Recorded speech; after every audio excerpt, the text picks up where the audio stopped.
Welcome to these sessions on profit and loss foundations. In this particular video, we will be starting with the basic definitions of profit, loss, and relations between the various terms used in profit and loss, like selling price, cost price, and so on. So, if you're not exactly a beginner, you can just go to the sheet that is associated with this particular video and solve the sheet. Come back to this video only if you're not able to solve anything from that sheet. Let us begin. What is cost price? Well, when you buy something, whatever price you buy at, that is your cost price. So, at whatever price you buy something, that price is your cost price. And remember, your cost price is your seller's selling price.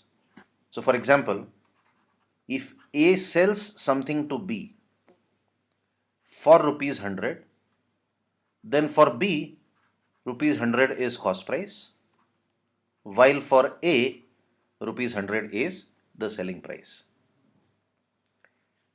Next, what is selling price? As I have already told you, the price at which you sell is the selling price. Again, if A sells something to B for rupees 100, then 100 is the selling price for A.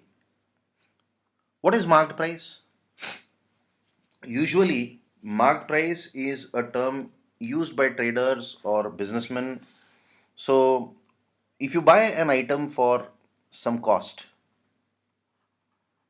would you like to sell at this very price? No, you would not. Why? Because that will not give you any profit. So, every trader, every businessman has some profit figure in mind. So, marked price is an ideal price at which the shopkeeper or the trader intends to sell. He may or may not be able to sell, but he intends to sell at this price. He wants to sell at this price. And mind you, it is only a notional concept.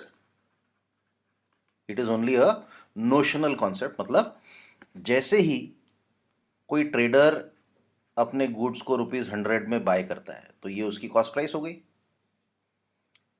Now if he wants to sell for let's say rupees 150, ये उसका intention है, ये उसकी इच्छा है, Dzire है, wish है कि मुझे मेरे आइटम को 150 रुपए में बेचना है. तो ये उसकी मार्क्ड प्राइस हो गई. एमपी मतलब एमपी मीन्स मार्क्ड प्राइस.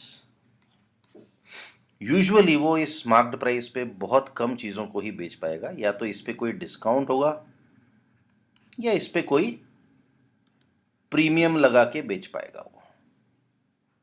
तो मार्क्ड प्राइस जैसे ही आपने किसी चीज़ को बेच दिया, जैसे आपने अगर 150 रुपीज़ में ये ट्रेडर ने बेच दिया, then this marked price will turn into the selling price. और इसलिए मैंने बोला कि marked price is only a notional concept. वस्तु बिक जाने के बाद वो सेलिंग प्राइस में बदल जाती है, तब्दील हो जाती है.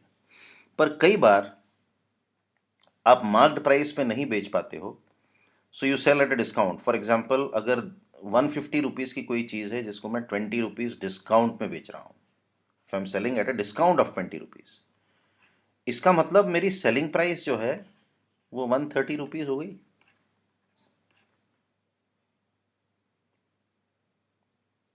So this is the concept of mark price. Profit और लॉस क्या होता है? The difference between selling price and cost price. अगर ये डिफरेंस पॉजिटिव है तो वो प्रॉफिट हो जाता है. मतलब पॉजिटिव है मतलब जब सेलिंग प्राइस कॉस्ट प्राइस से बड़ी तो प्रॉफिट. और अगर ये डिफरेंस नेगेटिव है, और नेगेटिव कब होगा? जब कॉस्ट प्राइस सेलिंग प्राइस से बड़ा होगा, then it will be a loss. Similarly, what is a discount? Discount is the difference between marked price and selling price. अगर ये डिफरेंस पॉजिटिव है तो उस पॉजिटिव डिफरेंस को हम डिस्काउंट बोलेंगे. और अगर ये डिफरेंस नेगेटिव है, नेगेटिव कब होगा ये डिफरेंस? जब सेलिंग प्राइस बड़ी हो जाएगी. तो इसका मतलब आपने मार्क प्राइस से कम नहीं किया, आपने मार्क प्राइस से प्राइस को बढ़ाया. ऐसा कब होगा? जब किसी चीज़ की शॉर्टेज हो जाए तब. फॉर एग्जाम्पल, कोई मोबाइल फ़ोन लॉन्च होता है नया, उसकी शॉर्टेज हो जाती है, तो ट्रेडर क्या करेगा? उसको मार्कअप, मतलब उसको ज़्यादा भाव में बेचेगा। सो तब आपकी सेलिंग प्राइस मार्क्ड प्राइस से बड़ी हो जाती है and we get a premium. What is markup? Markup is nothing but the difference between marked price and cost price. ये आपका मार्कअप है। तो आपके दिमाग में कुछ चीज़ें बहुत ही क्लियर हो जानी चाहिए कि ये सारी प्राइसेस जो है इसके बीच में रिलेशन क्या है। फॉर एग्जांपल, मैं कॉस्ट प्राइस में अगर मार्कअप ऐड करता हूं तो मुझे मार्क प्राइस मिलेगी। ये पहली रिलेशन है जो क्लियर होनी चाहिए।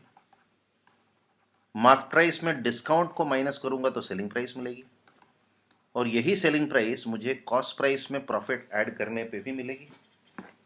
सो I can reach the selling price on two sides. एक तो मार्क प्राइस वाली साइड से, mark price minus discount gives me selling price. I can also reach the selling price by adding profit to the cost price. So cost price plus profit will also give me selling price. ये बहुत important है क्योंकि हर question को करने के लिए आपको इस चीज की जरूरत पड़ने वाली है, ऑलमोस्ट हर क्वेश्चन को। So these are some basic relations जिनको आपको याद रखना है। CP plus markup is equal to mark price minus discount gives you selling price, and cost price plus profit gives me selling price again. अब जहां जहां मैंने माइनस डिस्काउंट लिखा है, यहां पे मार्क प्राइस प्लस प्रीमियम होता तो भी सेलिंग प्राइस के बराबर होता, और यहां पे कॉस्ट प्राइस माइनस लॉस होगा तो भी वो सेलिंग प्राइस के बराबर होगा। मतलब जहां भी मैं डिस्काउंट लिख रहा हूं माइनस में, वहां मैं प्रीमियम, अगर प्रीमियम पे बिकी कोई चीज तो you will have to add it to mark price to reach the selling price. तो इसलिए mark price plus premium can also give me selling price, and cost price minus loss will also give me a selling price. पर आपको ये दो relation आपको याद कर लेना है। You have to remember them. CP plus markup, cost price plus markup is equal to marked price. Marked price है, इसको एमआरपी से कंफ्यूज मत करना। Marked price is not MRP which is the maximum retail price जो आप हर product पे देखोगे। तो ये मैक्सिमम रिटेल प्राइस नहीं है, ये मार्क्ड प्राइस है। इसी तरह से mark price minus discount gives you selling price, and cost price plus profit also gives you selling price. So as I have already told you, CP plus profit gives you selling price. CP minus loss also gives you selling price. Marked price minus discount gives you selling price, and marked price plus premium will also give me selling price. अब देखो, mark price में जब दी होती है तो या तो discount पे बिकेगी कोई चीज या प्रीमियम पे बिकेगी, ये दोनों एक साथ एग्जिस्ट नहीं कर सकते। So this is or. Similarly, goods will either be sold for a profit or for a loss. Next, profit percentage, unless, now note this very carefully, unless it is otherwise stated, profit percentage will always be calculated on the cost price. मतलब अगर question में आपको बोला है percentage profit क्या calculate करने के लिए, आई एम सॉरी, तो आपको बाय डिफॉल्ट कॉस्ट प्राइस पे ही कैलकुलेट करना है। अगर एग्जामिनर चाहता है कि आप प्रॉफिट को कॉस्ट प्राइस पे कैलकुलेट ना करें, तो he will mention it that way in the question. He will say what is the profit on selling price. पर अगर कुछ नहीं लिखा है, इसका मतलब है कॉस्ट प्राइस पे ही प्रॉफिट परसेंटेज कैलकुलेट करना है, जिसका फॉर्मूला है SP minus CP upon CP into 100। ये सबको पता ही होगा, पर ये कन्वर्जन भी पता होना चाहिए। अगर मैं इसी चीज को सिंप्लीफाई करता हूं तो हम इसको लिख सकते हैं एसपी बाय सीपी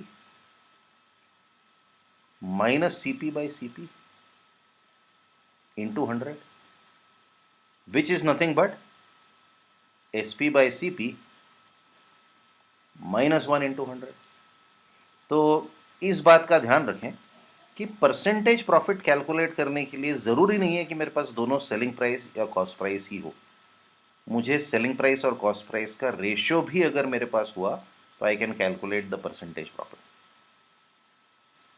नेक्स्ट, इसी तरह से actually this should be percentage discount. Percentage discount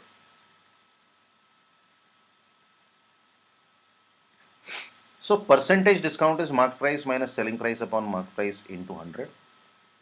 और इसको भी if I can just reduce it this way, mark price upon mark price minus selling price upon mark price into 100, and ये mark price minus upon mark price को हम 1 लिख सकते हैं. So these two formulae are not two different formulae, they are the same formulae. और यहाँ पे आपको ध्यान क्या रखना है कि अगर आपके पास सेलिंग प्राइस और मार्क प्राइस का रेशियो है तो आप डिस्काउंट का परसेंटेज आराम से कैलकुलेट कर सकते हैं. So with this we come to an end of this first video of profit and loss, video 136. Thank you.